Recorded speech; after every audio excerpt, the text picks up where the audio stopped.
Michael Popak, Legal AF. Donald Trump's frequent bashing of attorneys and judges that he sees as his enemy lead his followers to embrace violent rhetoric calling for the death and assassination of judges and prosecutors and anyone else against Donald Trump. Should that come as a surprise? When Donald Trump stands in front of the New York courthouse behind those bicycle racks and makes statements about Judge Merchan, that automatically leads to an uptick in calls on websites that are pro-Trump, like patriots.win or Truth Social itself, or on Gateway Pundit. Those three places alone, hundreds and hundreds of followers of Donald Trump react in a call and response mechanism to Donald Trump going after Judge Merchan or Letitia James, the New York Attorney General, or Judge McAfee in Georgia, or Judge Engoron in New York, or Judge Merchan in New York, with calls for their assassination. There are at least 200 different followers of Donald Trump that have called for Judge Merchan, for instance, to be assassinated in the street, to be garroted, to be strangled and killed with piano wire. And these are posted on Truth Social, despite having a purported policy against violent rhetoric. They're very slow to take it down, at least based on media reports and analysis.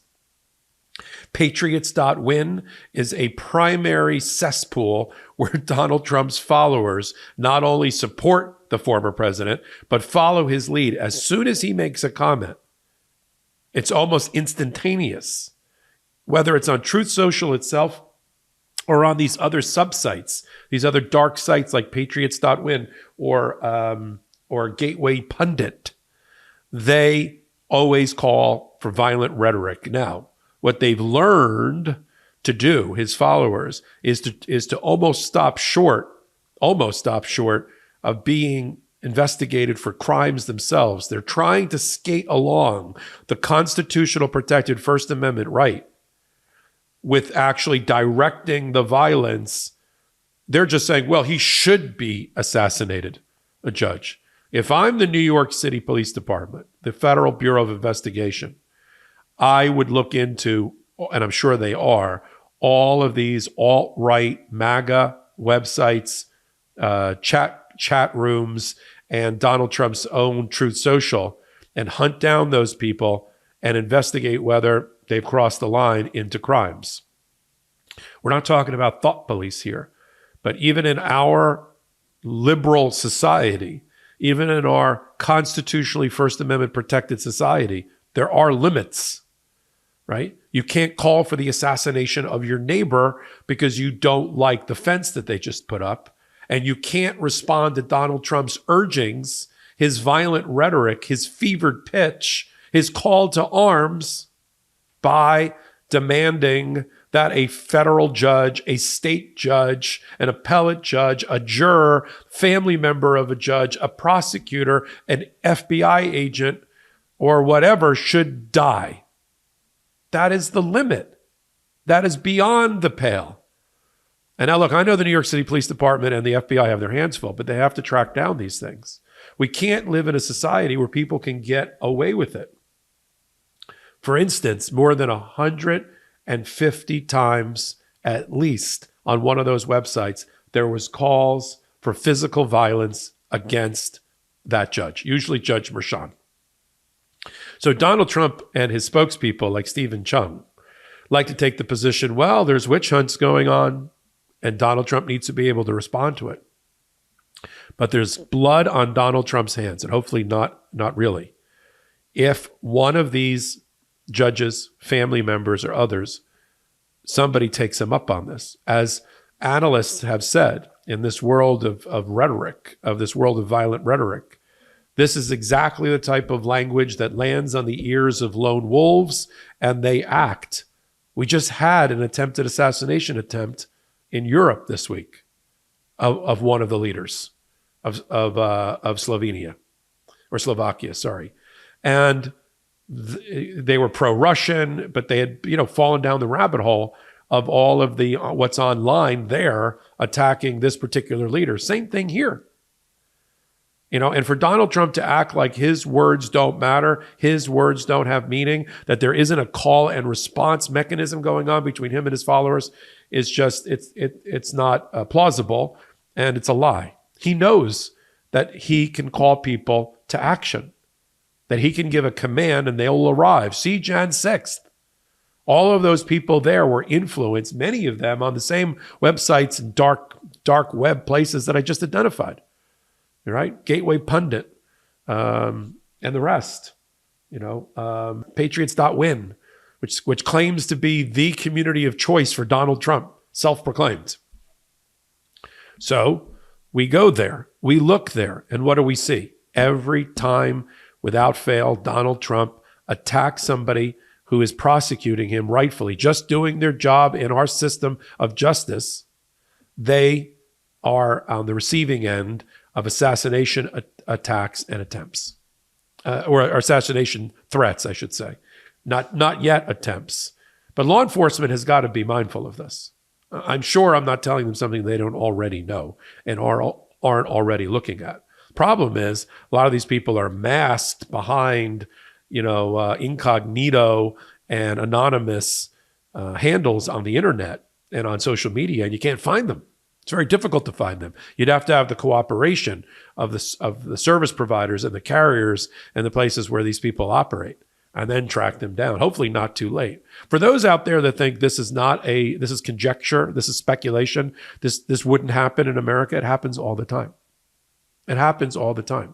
In the last 2 years, we had a family member of a federal judge die when somebody went to that federal judge's house, a democratically appointed one, to try to find the judge. Judge wasn't home, so they shot and killed the husband instead.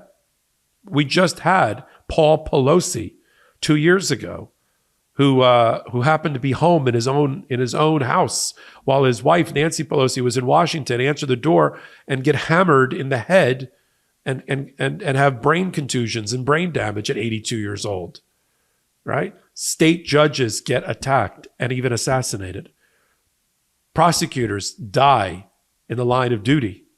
This happens all the time. And now that Donald Trump is in the criminal justice system, he's directing all of his ire and all of his focus and all of the he's fomenting the discontent and fomenting the violence of his followers and directing it and pointing it at judges, just as he did on Jan 6th, when he whipped up the crowd on the ellipse, many of them armed, and he knew they were armed, as we know from the Jan 6 committee, pointed them towards Congress and said, "Go, stop the steal." These people set up a gallows out in front of the Capitol. They were going to hang any elected official. If it wasn't for the outmatched small band of Metro Police and Capitol Police, we would have had dead elected officials on Jan 6th. We should count ourselves fortunate that we're only talking about violence and 5 people that died, including mostly law enforcement that day. And we didn't have any staffers or any elected officials be caught by these people. What do people think would have happened? I want you to imagine this thought experiment. What do you think would have happened if Donald Trump's followers, following his call to action in arms, had not only gotten through and into the Capitol, but had gotten into the chamber where the joint House and Senate were meeting to certify the election, and set upon them? What do you think would have happened? They were going to sit them down for a cup of tea and a conversation about First Amendment expression, or were they going to take a flagpole from the back of the room and brain and kill staffers and elected officials who were belly crawling out of that room, including ones that you know of on the MAGA right, to avoid that, right? And wearing improvised gas masks in order to do that. They didn't want to die as they were belly crawling. Matt Gaetz and Marjorie Taylor Greene and the rest, they wanted to live. Well, what do they think would have happened if they had gotten and broken through that final line, including the one led by Ashley Babbitt, down the speaker's hallway into the chamber? What do they think would have happened? And what's going to happen now with the rhetoric, the violent call to arms that Donald Trump makes every day to judges?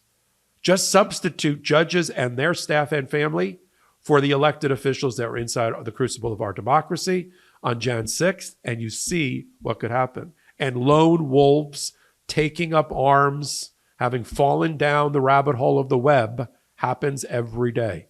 We just saw it happen in Europe 2 days ago. I lived through, as a young adult, a series of assassination attempts. The Pope, Ronald Reagan. There were others. We went through not too long ago. It's not that far back in the history chapters of our history books, of the 60s, of Medgar Evers, of Martin Luther King Jr., of Robert F. Kennedy, the real one, of JFK.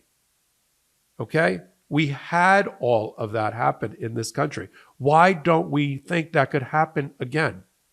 Sure, law enforcement has more tools at their disposal. They have more AI. They have more computers. They have, I guess, more intelligence operations trying to keep us safe. But you can't stop a lone wolf from taking up arms as directed by Donald Trump and showing up at the house of Judge Merchan or somebody else and doing something inappropriately. The best that law enforcement can do is zone coverage. They can't do man-to-man. They can't be everywhere at every moment with every judge and every staff member and every prosecutor and every attorney general to protect them. We don't have enough people to do that. And so what Donald Trump should do but won't do, and what he should be held accountable for but hasn't, is he should turn off the rhetoric machine. He doesn't have to, as Stephen Chung says, respond to the witch hunt. He can respond to it properly inside of the wood panels of a courtroom with lawyers and legal filings, and he's done that. He doesn't have to also hold press conferences and rallies where he directs his ire and calls for violence, in effect, against judges, prosecutors, investigators, and their family and staff, judges and jurors. So we're going to continue to follow all this on the MeidasTouch Network, how Donald Trump's violent rhetoric could lead to, unfortunately, dead or injured or maimed judges and their family.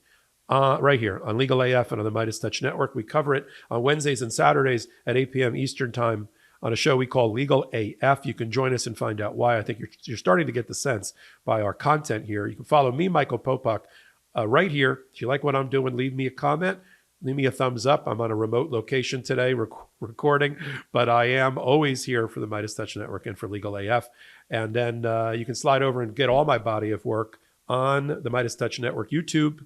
Free subscribe to the MeidasTouch YouTube channel. Help them get to 3 million before the election. Look under contributors and under playlists, you'll find Michael Popak. So until my next hot take, until my next Legal AF, this is Michael Popak reporting. Heary, heary, Legal AF Law Breakdown is now in session. Go beyond the headlines and get a deep dive into the important legal concepts you need to know, and we discuss every day on Legal AF. Exclusive content you won't find anywhere else, all for the price of a couple of cups of coffee. Join us at patreon.com/legalaf. That's patreon.com/legalaf.